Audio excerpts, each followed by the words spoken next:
Hey guys, welcome back to the channel. As you guys can see, we are in the shop today, and today we'll be working on a Corvette yet again.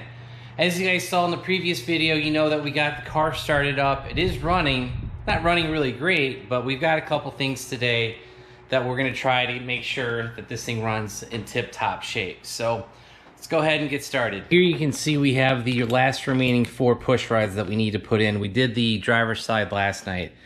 So today I've got to get this passenger side torn apart, got to get the alternator off, go disconnect the battery, and we'll get these in. And hopefully this resolves the stumbling issues that we're running into with the C6.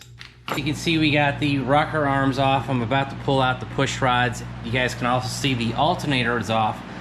And I actually did something different with the tensioner for the AC.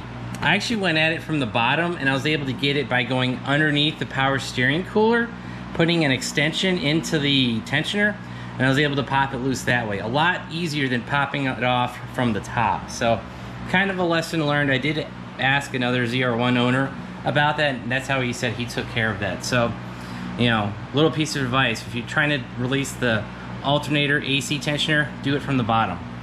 And yeah, so let's pull out the exhaust push rods, swap in the 7.575 push rods, and we'll get this all back together. Got all of the shorter exhaust push rods in. I have torqued everything down to 22 foot-pounds on the rockers, and you guys will see I did put more assembly lube. Just, you know, we don't want anything to be running dry when it's trying to pump up oil to get to the top end again. So yeah, we should be good to go. I need to put the exhaust back on. I need to plug the battery back in. Then I'm going to make sure all of the rocker arms and springs, everything is good on this side. Notice we got the alternator, coil packs, spark plugs, valve cover, everything's back on. I did that trick from the bottom about the AC tensioner again. That worked mint. I was able to get the belt right on without issue. And I wanted to let you guys hear this. That does sound different than earlier. So I hope that's a good sound, and the car will fire up and we won't have any issues, but the only thing we can do is go ahead and try it. So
alright guys, you just saw the car running without issue. It is idling a hell of a lot better, and if you guys saw from the back, it is chopping really hard. So that cam has a lot more chop to it than I thought it was going to. I sent the specs to a couple friends, and yeah, they said it was going to be pretty rowdy, and boy, they weren't kidding. So when I was sitting up here listening to it run, I was like, man, that thing's running awful.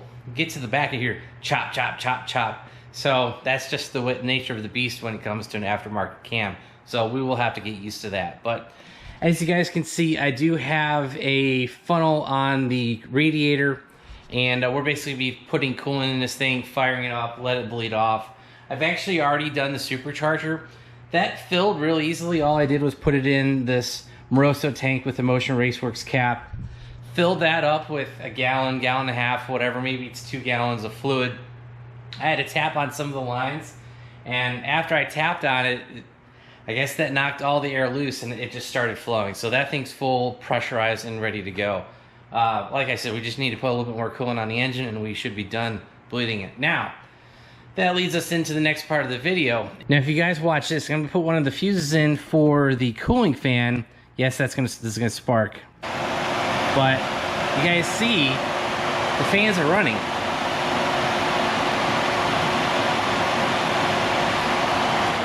What you can't see is I actually disconnected the relay down below, the part that goes from the body of the car to the relay itself. So basically getting the signal from the ECM, that's disconnected and it's still running. What pisses me off is the fact that I bought that relay just over a year ago. It was almost $100, and I bought it from ProSpeed because the first relay crapped out. You guys remember from a video up above that I thought I had cooling issues because of the ducting. No, the relay went bad. So this is the second time that relay has gone bad. And guys, the car's been in the shop for the last 6 months. So it only lasted 6 months? I haven't been driving it. So there's no real explanation of why these things are failing. So I'm gonna replace the single relay that's on there with an aftermarket relay. And the other thing is, you guys will see in this shot right here, you guys can kind of see this diagram where I'm gonna add a second relay. And my kit from ProSpeed only came with one relay. So by adding a second relay, we're gonna split the load, and hopefully we'll be able to make the replacement relays I got last just a little bit longer. So to get this relay to work, we really only have to do 3 things. One, I have to make a jumper harness from the top relay to the bottom relay. You should see that in the diagram. And the second thing I need to do is split the signal coming from the car side of it, basically that signal from the ECM. So I basically need to splice the ground as well as the red wire and just add it to another relay. So the input signal will get split going to both relays, and then like I said, add that jumper wire, and that should be it. So like I showed above, here's actually the controller that goes to the ECM. This isn't connected at all, and the fans are still turning on. This shouldn't be like that. So you guys can see this extra set of bolts here. So I'm gonna go buy the hardware. I need to pull one of these bolts out. Go buy another set of hardware, and we need to split this loom. So I'm gonna take these screws out, take one of these bolts out, and we'll split this harness here, and like I said, we'll make a jumper harness to go from this terminal here to the bottom terminal of the new relay that hasn't come yet. All right guys, so here's the harness I've pulled from the car.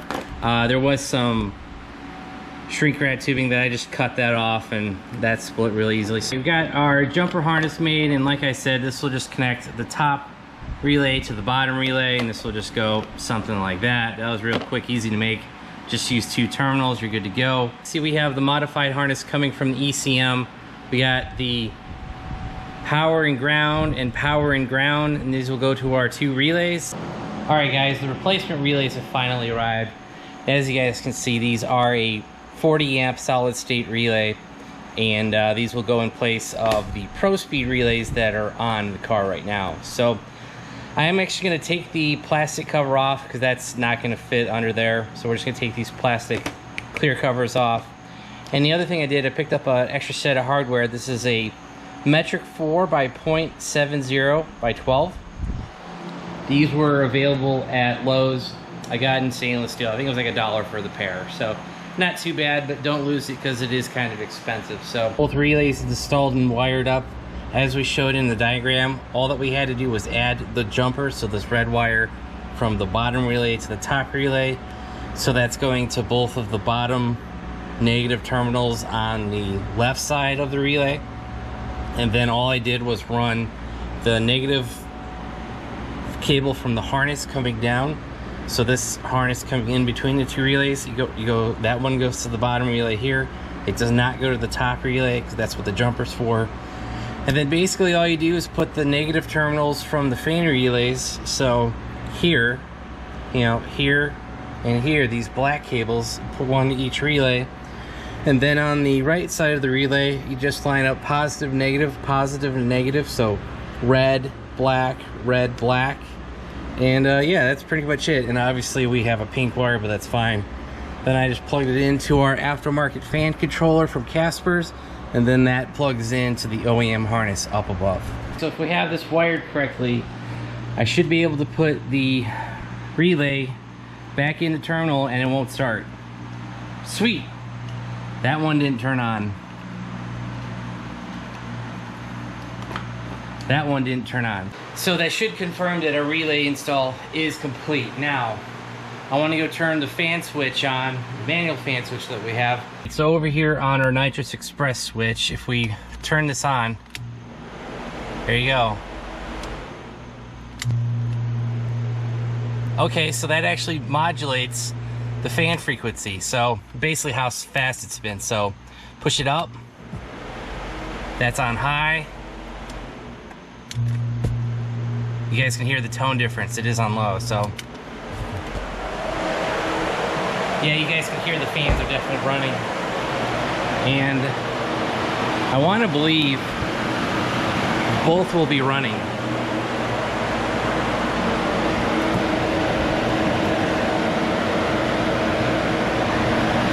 Yeah, they're both running. That should be it, wrapping up the electrical issues that we have.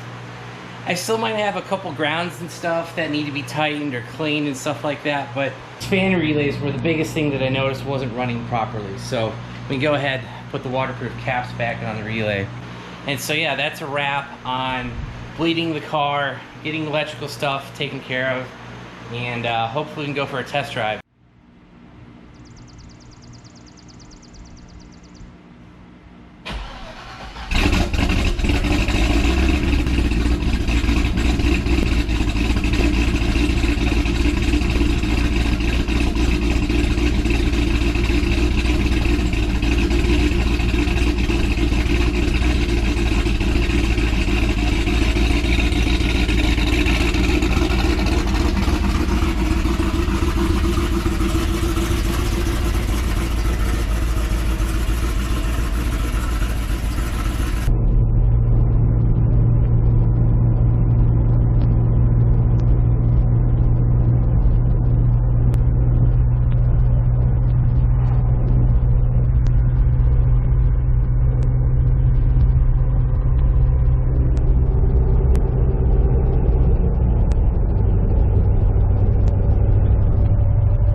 Driving out here in the heat. The car says it's 82 degrees, but it's more closer to 90.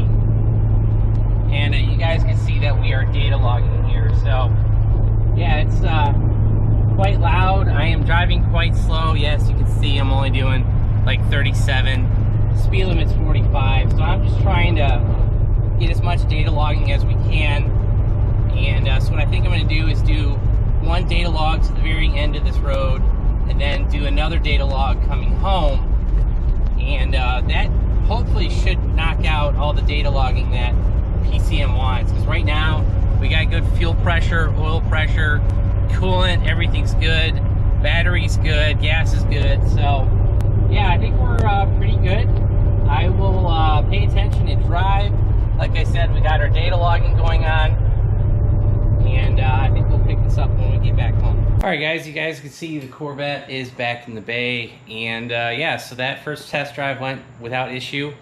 I actually just got back from a second test drive, so the log file that we produced earlier in this video, I sent it in, they made some adjustments to the tune, they sent it back, I flashed the tune again, just drove it again, and it's definitely driving a lot better than it was earlier, because coming up to stop signs, taking off, you know, stopping, starting, hell, even throwing it in neutral, it's not wanting to stall anymore.